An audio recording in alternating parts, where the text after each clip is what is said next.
Hello there.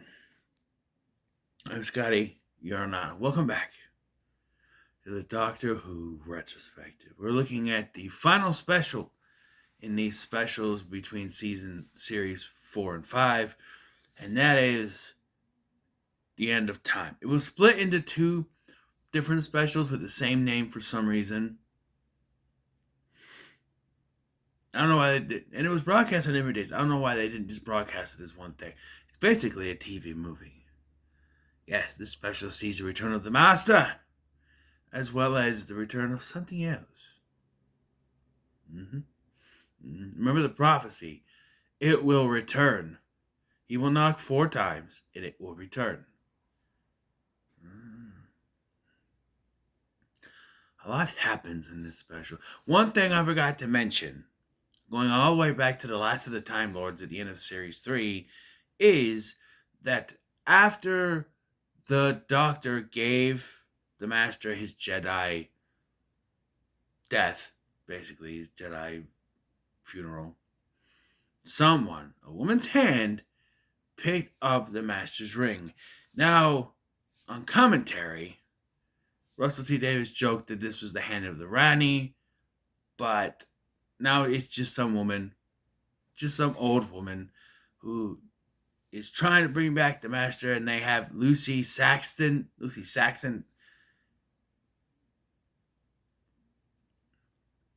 kidnapped, and they use her to bring the Master back. Like, they use a portal to bring the Master back, and then he kills everyone. Lucy messes with it, so he's not 100%, and he keeps going in and out of the CGI skeleton thing. Meanwhile, the Doctor gets back from his little vacation that he's had. Only the 3 specials, but he went on a little tour of sorts, instead of confronting what needed to be confronted. Yeah, that will include the events of Day of the Doctor. So for him, he's already met his next incarnation, although supposedly those events, they won't remember it. Yet, I think 10 and 11 do, because when something happens, 11 goes, I remember this. So, like, I think he does, but he doesn't remember all the events. I don't know. But, yeah. Comes out with, like, he has a lei on and a hat, a little coconut drink, and he lands on the Ood sphere. He's with the Ood Sigma there. Ood Sigma says it is time. You've been running too long. Now it's time. And so they takes him into this Ood temple, and they show him the visions they were having. Apparently everyone is having nightmares of the Master coming back. So Doctor's got to get to Earth to stop it. Yeah. In our credits, we have 3 actors credited. We have David Tennant, of course, John Sim, who is the Master, and Bernard Cribbins, for the first time credited in the credits. John Sim, too, I guess. But Bernard Cribbins, Wilfred, is our companion for this special. Yay. Yay. So, yes. Apparently, Wilfred has been trying to find the Doctor, and I always find this a little confusing. I understand that he wants the Doctor and Donna to be together, but he's been told so many times. And this is the one time I'm on Sylvia's side about this, because he's been told so many times that if Donna just remembers a little thing, her head is going to burn on fire and she will die, basically. So I'm with Sylvia on this. You know, I gotta agree with her. She doesn't want, like, I love the scene later when she comes out and they're both there. She goes, "Ow, you get out of here. Get. She says you." She freaks out. Yeah. Like, it's Christmas. This is a Christmas special. We started with a Christmas special. And with a Christmas special. Yay for us. The Master is, like, running around in not a wasteland, but they call it a wasteland later, I guess. But the homeless people are getting food. They deliver food, and he gets food. He does this weird superhero jump, like Spider-Man, on and all this is, oh, slow down. I'm like, slow down. Did you not see what he just did? Like, I'm hungry. I'm hungry. He kills these people, by the way. And when the doctor arrives, we hear boom, boom, boom, boom. However, as we find out later, those are not the four knocks. It's something else. Yeah. Yeah. There's also this guy, Joshua Naismith, who, in retrospective, does jack shit in this thing. I mean, he and his daughter are there. By the way, two notable Arrowverse actors, by the way. David Harewood plays Joshua Naismith, and of course he is known as the Martian Manhunter on Supergirl. And then his daughter is played by the actress who plays Kawasa on Legends of Tomorrow. The villain, Kawasa. So yeah.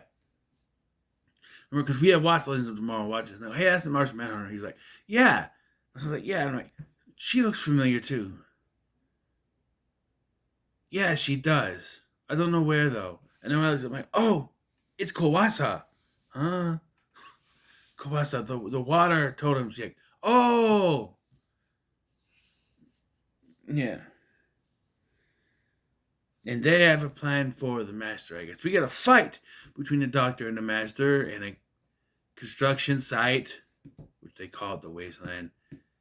Apparently, from what I looked up, they were supposed to fight on an alien planet, but it was changed to this because the alien planet went to the planet of the dead, I guess.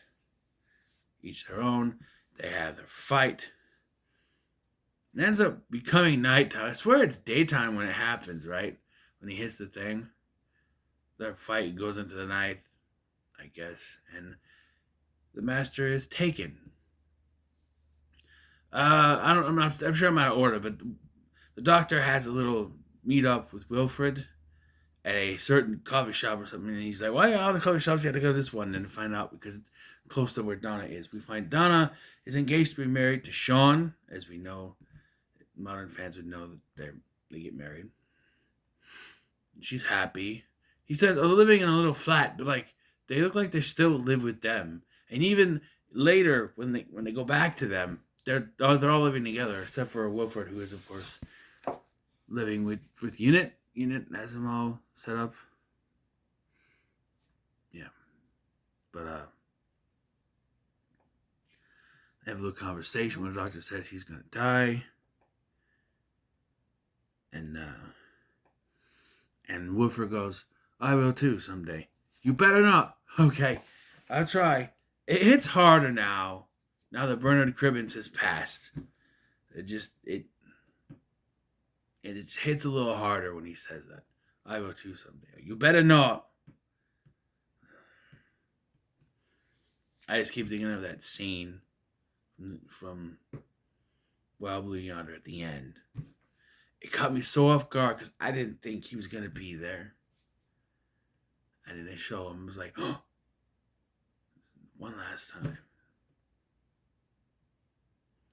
We had a conversation. Like, well, won't you change your face? And he's like, well, sometimes,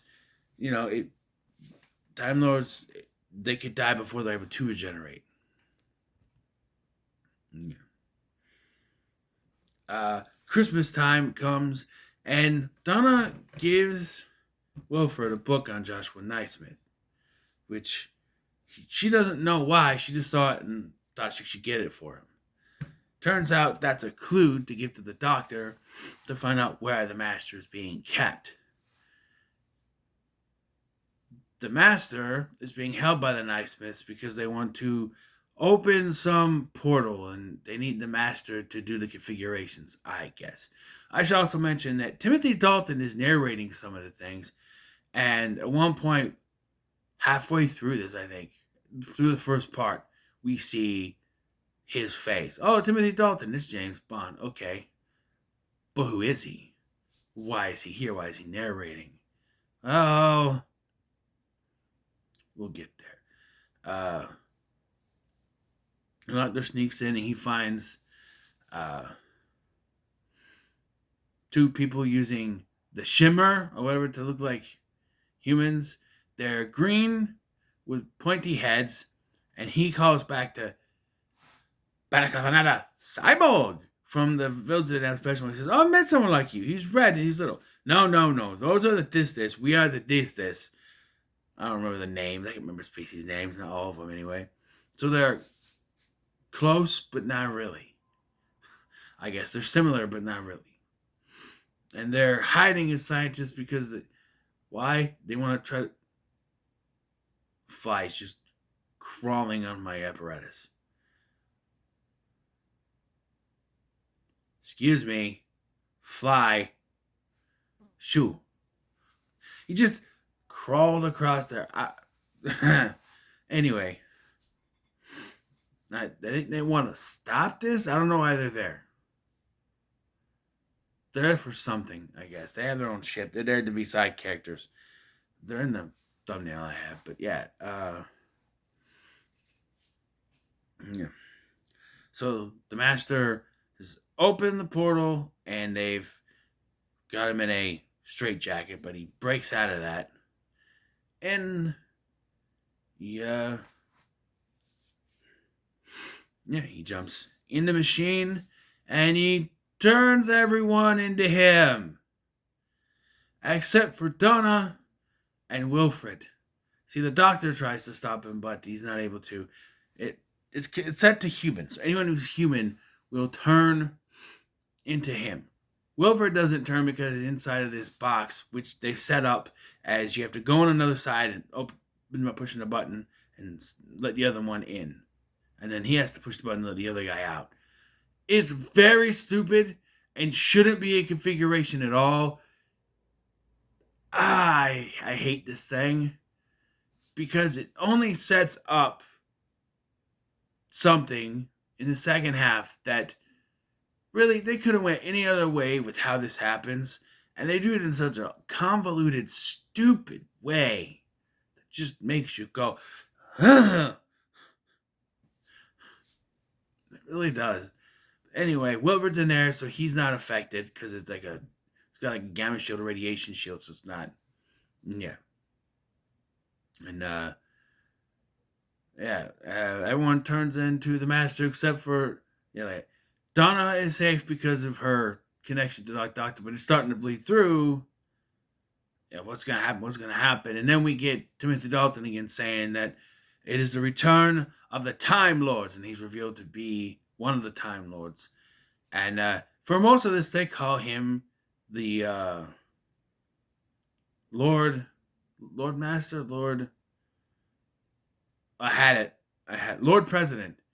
But at the end of the battle, the doctor straight up calls him Rassilon. So it's Rassilon. Also, Wilfred has been getting visits from this strange middle-aged woman, warning him that he's got to go into battle again. He's got to take up arms. He's got to fight. She becomes very important, I think. Her identity is never really revealed, but Doctor Who fans have speculated as to who he is. Even my 13-year-old son, 12 at the time, called it out. And I didn't even say anything. I guess it's the way the doctor looks at her that he's just like, oh, her. I'm like, how did you? Let me do that. So this is what sets up part 2. Part 1 is actually not that bad, and then they doesn't crash, but it sort of hovers above it. Yeah, so now we gotta go all the way back to the Time War, where Rassilon and the other Time Lords are coming up with an idea to save Gallifrey, because the Doctor, they mentioned the moment. I didn't remember that. They mentioned the moment, which is the device the Doctor ends up using to detonate everything, to end the Time War, basically. They mentioned the moment, because there's a prophecy and everything, and there's a prophecy that this and that, and the Doctor and the Master will have a big final fight. Spoiler alert, it's not their final fight. It's their final fight with David Tennant's Doctor, but not their final fight. The Doctor and the Master will fight again. Oh, yes. But, so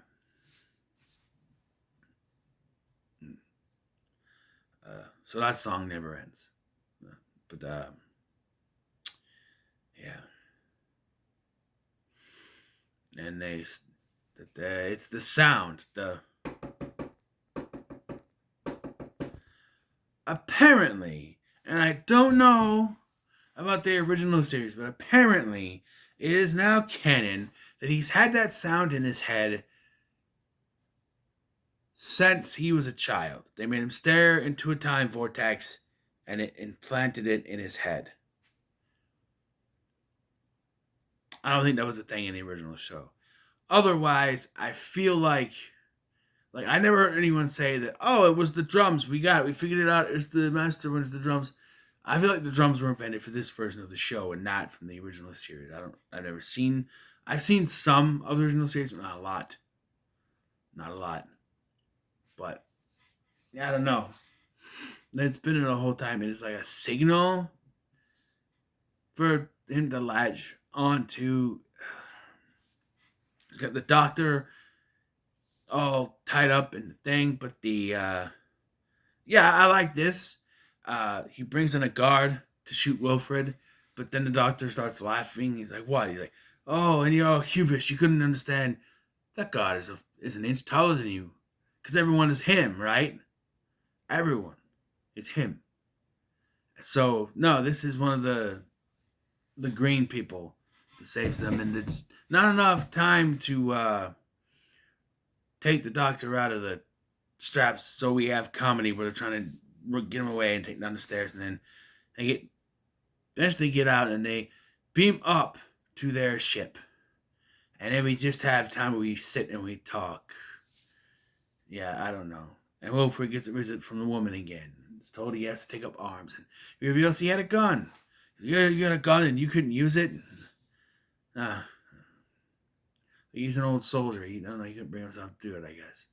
The gun does become important. He gives it to the doctor, even though the doctor doesn't like guns. By the way, whatever happened to it? If I see one more gun, that's one more gun, right? You used to have more guns. Ether, right? Mm. But yeah. Then, back to the Time Lords, they send a little diamond crystal out. And apparently it's a alloy star or something like that. And that's what they're going to use so that the signal can bring them in. Yes, he's bringing back the Time Lords, but not just that. Gallifrey. And, according to the Doctor, every other thing. The Daleks. A bunch of other things that I can't remember. Like everyone fighting in the Time War, all coming out. So the Doctor has to make a choice. Also, Wilfred has gotten into that stupid thingamajig again to keep himself safe. But yeah, the Master's like, well, I have control. Everyone is me. I'm going to turn you into me. And Rassilon's just like, no. And turns everyone back. By the way, the whole transition in them turning into them is...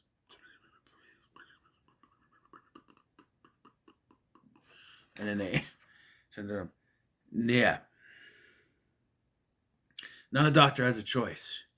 He can shoot Rassilon and Time Lords, or he can shoot the Master. If he shoots the Master, they're connected to him, so he shoots the Master, they'll all go away. He's going back and forth. This is a little bit annoying. What's he going to do? What's he going to do? What's he going to do when they come for you? What's he going to do? Yeah. Oh, I should also mention another cliffhanger I didn't solve is that Donna's head was burning up, right? Well, that expels a defense device of some sort that knocks all the clone masters out, including Donna. And she just lays outside and nobody else comes to get her. Despite the fact that he sent a bunch of him there anyway. I don't know. But she's eventually found and brought inside, to be safe. And, yeah. So the Doctor makes his choice. He points at the Master. And he says, move out of the way. And the Master's just like, moves out of the way. And he shoots the machine. The Doctor could never. Just remember what he said. I never would. Even the Time Lord Victorious has his limits, I guess. Yeah, he throws the machine, everything gets sent back. And then this restaurant is about to kill the doctor. The master intervenes. He says, move out of the way. Master intervenes. And yeah, he basically dissolves into nothing. And they get sent back into the time. Yay, yay, yay. And it's over. He's safe. The doctor's alive. He's alive. He survived.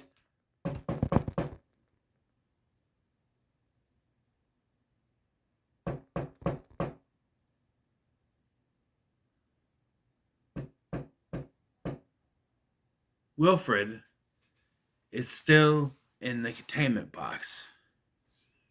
He can't get out. He will knock 4 times, and he will die. Yep. The doctor examines the machine, and he says that the radiation is flooded. And not even the sonic would work on it to stop it. So, if someone were to go on the other side and push the button, all of the radiation would be flooded into that side.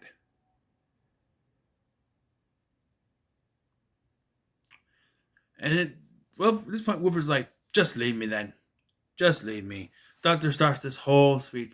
Oh, I could do so much more. But no, you had to go get stuck in there. No. Just leave me. Oh, right. Right, of course. You're insignificant. Yeah, no. There was a line earlier where someone asked if someone called Wilfred his dad. And then when they're at the thing, he said, it would be my honor. I'd be honored. If you were my dad, I would be honored. And here, when he goes to save him, he opens the door and he says, it would be my honor. So he gets in, here's the switch, Wilfred gets out, and he gets flooded with the radiation. Yeah.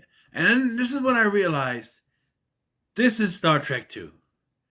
This is Star Trek 2 when Spock jumps in the machine and gets himself hit with the radiation so that Kirk doesn't die. And then they reversed it with Kirk doing it for Spock in Star Trek Into Darkness. This is Star Trek 2. Russell T Davies is a Trekkie, so I definitely know that that's where it came from. Okay, that is exactly what it is. However, as I mentioned, this is an extremely convoluted machine. Why would you make a machine where you have to go in, push a button for someone to get in, and then they have to push a button for you to get out, and vice versa? Why can't you just hit a button and open your door? Why does it have to be so convoluted for this whole thing to set up for him to... It's now time for him to regenerate. And it is, because he has scars on his face. Doctor does this, and the scars are gone. It started. Yeah. And, yeah. Donna wakes up. We get a comment. Did I miss something again? Yeah, kind of. They're happy. And then Sylvia, because they hear the TARDIS, that's what wakes her up. And Sylvia opens the front door and she smiles at them. I love the doctor's response. Oh, she's smiling. Yes, today weren't already bad enough. She's happy. And the doctor said, this isn't the end, I'll come back one more time. When? You'll see me again. So now the doctor starts what I like to call his farewell tour. We see Martha on a mission with Unit running, not alone, no. She's with Mickey, and it's revealed that they're married. So what happened to Tom? That was a whole subplot of the Sontaran two-parter, and what happened to him? Nope. And I did sort of spoil this for my son, because at one point she said, maybe I'll find someone for me. And I said, well, she will. Well, unfortunately, he's an idiot. And my son goes, Mickey! So then when this happened, he's like, I knew it. Yeah. And a Sontaran, played by Dan Starkey, you could tell because of that gap in his teeth, is about to shoot them, but the doctor hits him in the back like you do, and just stands there. They see him, and I like how each of these companions you go back to see, they know, but a look on his face, they know. Right. Oh, I should also mention during the fight with Rassilon, the woman shows up again, and that's the look on his face, and that's when, like, who is he? And there's speculation. My son just saw that look on his face and went, "Mom."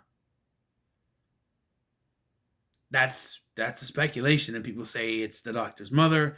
However, it's not to spoil anything, but certain Chris Chibnall related events have changed that.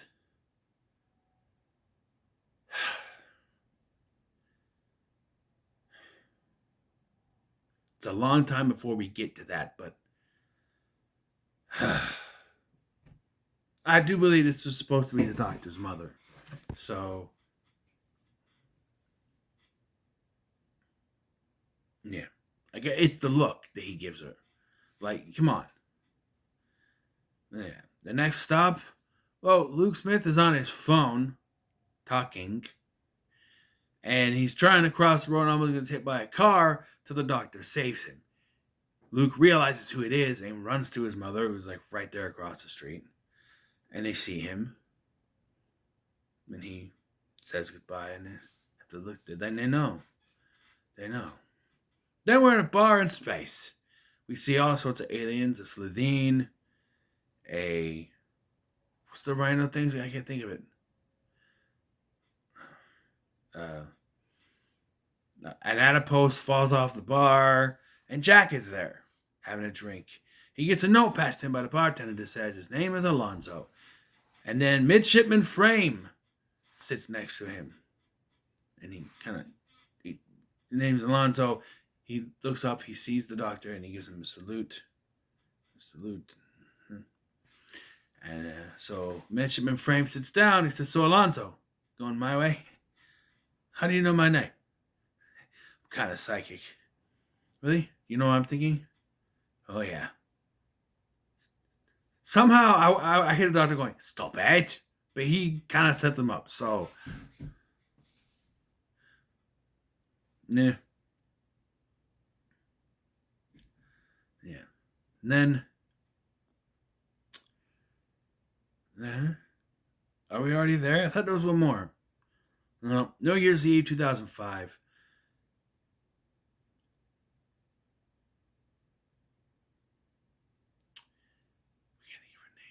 Rose and Jack here walking. I guess Rose has to work because they separate at some point, and the doctor is there. And mind you, I think he was just going to stand there and watch her walk away until he went,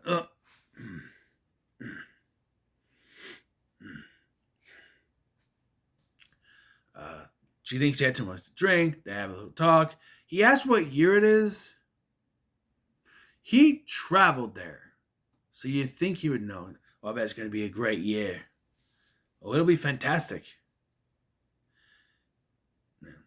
And so she goes in, and then he starts stumbling to the TARDIS, and there's Ood Sigma, who plays a song from the Ood for him as he walks. Oh, there was one more. You're screaming at me right now. He goes to Donna's wedding, and he hands Wilfred and Sylvia something, which turns out to be a lottery ticket. And we know what they do with that lottery money because Donna's a nice person. So, but yeah. And, oh man. When Wilfred, I'm telling you, when that man cries, you cry with him. He knows it's the last time you'll see him like that. Well, supposedly, at that point. So like I said, after the whole Rose thing, he stumbles. Ood Sigma plays the Ood song. And he stumbles into the TARDIS. He takes his jacket off one last time. He walks in, looks around, and he says, I don't want to go. So I start to act up. He says, I don't want to go. And then just like destroys the entire TARDIS because they're going to give him a new one anyway.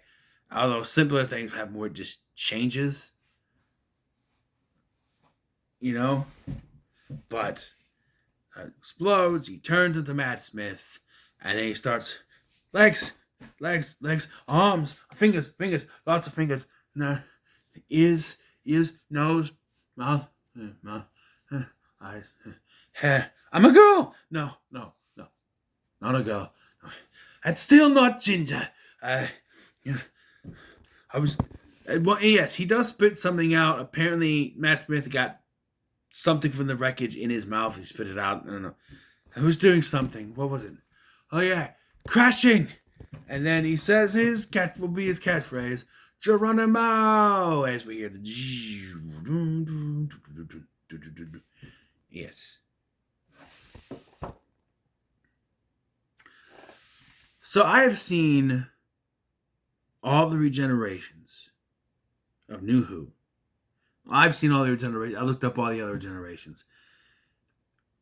This is by far the biggest fanfare goodbye in a regeneration. Like Matt Smith's regeneration and Peter Capaldi. He sees one of his old companions. Capaldi had this big speech, never eats pears, all that stuff. He recites to never be cruel or cowardly, the whole thing. Jodie gives one line, tag, you're it, you know? And of course we know that when Tennant's 14th Doctor says, allons-y, before the bi-generation, so I've already talked about the bi-generation, but like, this is the biggest fanfare. He really only says one thing, I don't want to go, but at this point, never since Tom Baker has anyone had, this is the longest tenure, like 3 years, sure, the other ones, but like a New Who. You had Christopher Eccleston, who had one season. It wasn't really that big of a goodbye. You were fantastic. Absolutely fantastic. You know what? So was I. Yeah, sure. But he was saying goodbye to all of these characters that he met. And you're thinking, but he's just going to be, the Doctor's still going to be around. The thing is, it's not just a goodbye to David Tennant. It's a goodbye to Russell T. Davies in his era of the show. So,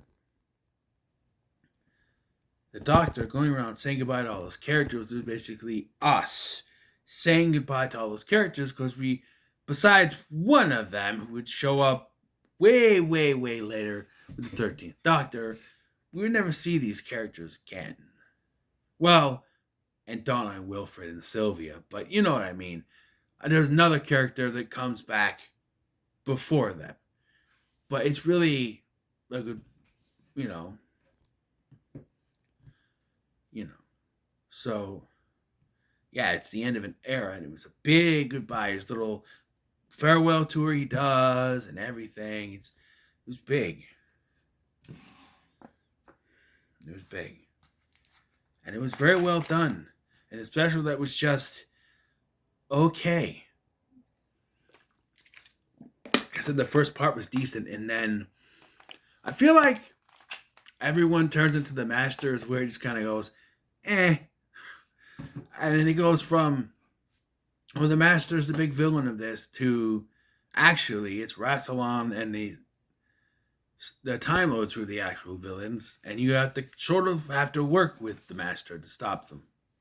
Sort of. Well, yeah, and that's it. That's the end of David Tennant's run. It's a good one. It's a good run. So I'm going to be hiatus from Doctor Who for a little while. I want to come back in the new year and start Matt Smith fresh and new. But I wanted to finish up David Tennant's run. I did have a thought to just stop after Series 4, but I'm like, no. I want to finish these specials. I'll do these specials. I want to finish off David Tennant's run. And there it is. So, yeah. What are your thoughts on this special? What are your thoughts on David Tennant's run as the Doctor? This one, not that next one. This first one he had. So, let me know in the comments below. Make sure to like, share, and subscribe.